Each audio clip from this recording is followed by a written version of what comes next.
Rummel here. Today we're going to go over the patch notes of 1.11 in Legends of Runeterra.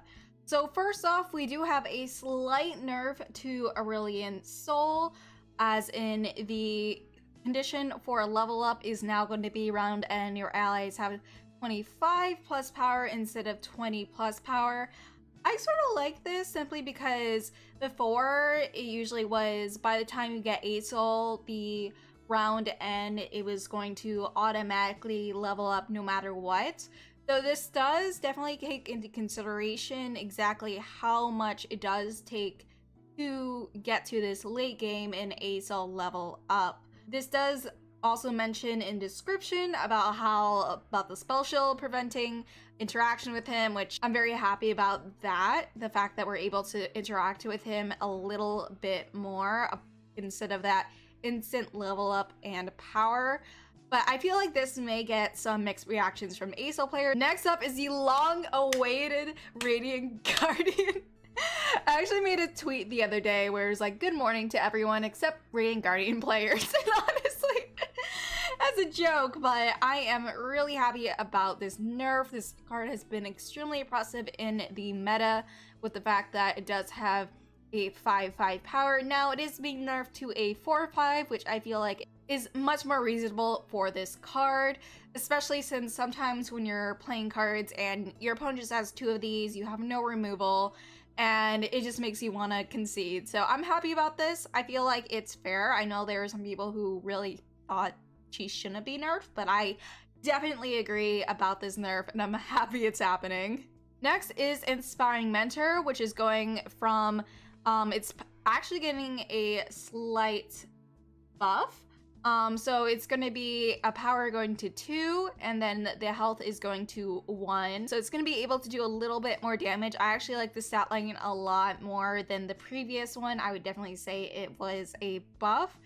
So this is definitely going to be more Ionia, and perhaps we'll even see more like elusive Ionia come back. I mean, we haven't really seen that in a hot second, so I'm assuming the Inspiring Mentor buff here is just sort of trying to, as I say, inspire some more elusive aggro in Ionia. Next up is Pix. This is making it a little bit more resilient, usually used in Lulu decks, so its health is going to 2 instead of 1. I don't think this is going to make too much of a difference, especially since usually by the time you have Pix and you're supporting something, your opponent's most likely going to have something with at least a 2 attack to get rid of the Pix if they decide. I understand that I haven't seen a lot of Lulu lately ever since her release, so I feel like this is a fine buff. I feel like this is alright, and I don't think it'll make too much of a difference in the entire game. Jack the Winner.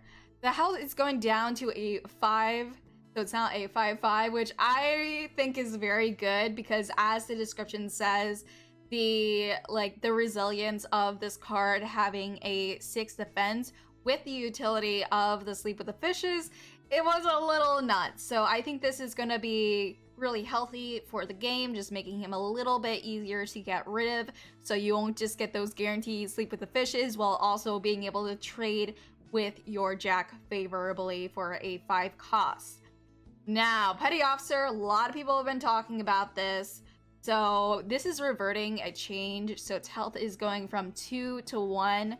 I think this is pretty good. It's just too powerful. Bilge definitely needed to be taken down a bit. I do like and understand how they want to make Bilgewater more versatile rather than this one archetype, and I feel like this is definitely going to be healthier for the game because it'll be easier to get rid of, because the versatility with this, with the powder keg or the 1 cost follower, is really, really good.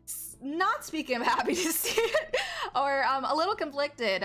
So Bastion, which is the Targon spell that grants an ally spell shield, now it grants it +1/+1 in spell shield. Now, this isn't just for 1 turn, this is just going to be staying power, and I feel like Targon already has so much buff, so much spell shield, so much utility that you could use to buff up your own units that this is a bit overkill, and I would not be surprised if I saw this card reverted back to what it was. especially with it being burst. This makes it so units that wouldn't be able to trade necessarily are going to get some insane value on top of the other utility that we already have in Targon. Next is Cosmic Inspiration. So now it's if you behold a selected card, grant allies everywhere +2/+2 instead of refilling the spell mana. I completely agree with this because having being able to just slam down your Cosmic Inspiration and then be able to play whatever you want, I felt like was a little much. And having this be sort of like a pass turn when your opponent isn't doing anything, just like slowing down the tempo a little bit, I feel is really getting more of the utility out this as a late game card when you're gonna mostly likely have a bigger board in general with your A-Soul, with your Trundle down in Targon. Next is Grandfather Rummel, which is now going to be play grant an ally +0/+4 to grant 2 allies +0/+4. So we have not been seeing this card whatsoever in play. I completely understand them wanting to buff it, and I feel like this is definitely going to make it seem a little bit more play in these Behold Trundle decks late game. I still feel like the stat line is pretty fair. I'm really interested in seeing how it plays out, and I'll definitely go and try to see how it is myself. Hush. This card has been talked about and disagreed upon, and now it is silence a unit this round, create a fleeting Hush in hand that costs 1 more. I do think this is a good change, so we can go and see this, so we can't just have a single Hush completely demolish your board, but by the time that you would have enough mana to have a Hush completely demolish your opponents in an open attack, I'm not even sure if that like 1 more is going to really be enough. But they do mention that they will change it further in the next pack as far as removing Hush's repeatable aspect and entirely reducing its cost. So I feel like this gradual change is interesting. I feel like it's healthier. I don't know why I guess they're just trying to do it gradually just because it is such an impactful card in the meta and in the state. But I just find this interesting that they're like changing it partially and then changing it fully in the next to incorporate it. What do y'all think? I'm curious to see what you think about that sort of like design strategy. Next is Mountain Goat, which you don't really see at all. So its health is now 8/2, and for a 2/2/3 create gem in hand. I'm pretty sure we're gonna see some more Mountain Goat usability.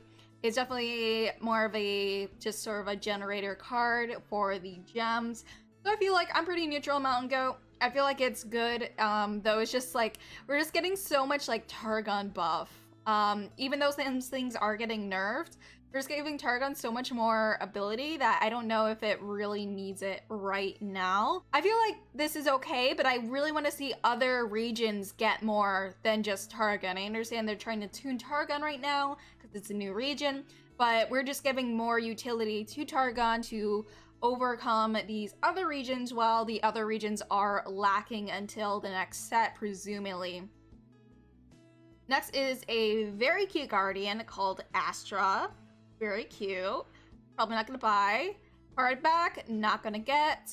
We got some more bundles, blue minions, Jelly, minion guardian. Yeah, so it's like you're playing League. That's actually pretty cool. I'm definitely gonna actually try this lab and do a video on this. And this is also something we've been looking forward to, in-game leaderboards. This is actually gonna make me wanna climb a little bit more, let's be real. I do actually really like that they have a friends leaderboard, because we've been asking for this as well, in addition to the Masters leaderboard, to see how you stack up against your friends and like what rank they are. So I'm really happy to see this personally. And we've made match history available through the Riot Games APIs. You may start history-related features on community sites. This is good, simply because Mobalytics only tracks people with the Mobalytics tracker, and yes, it's the best thing that we got, but it is not the whole picture of the meta. And considering that Riot does have a API for TFT and League for the data, even if you don't have a particular tracker, I feel like this is really good to just be able to see more of a snapshot of the meta, though not the full, since obviously we don't have the full back end. Overall, I feel like the patch notes went pretty alright. I'm a little concerned, as I said, about the staying power of Targon, and feel like some of the other regions should perhaps get some buffs. So I'm really hoping that we see that in the next patch or set coming up.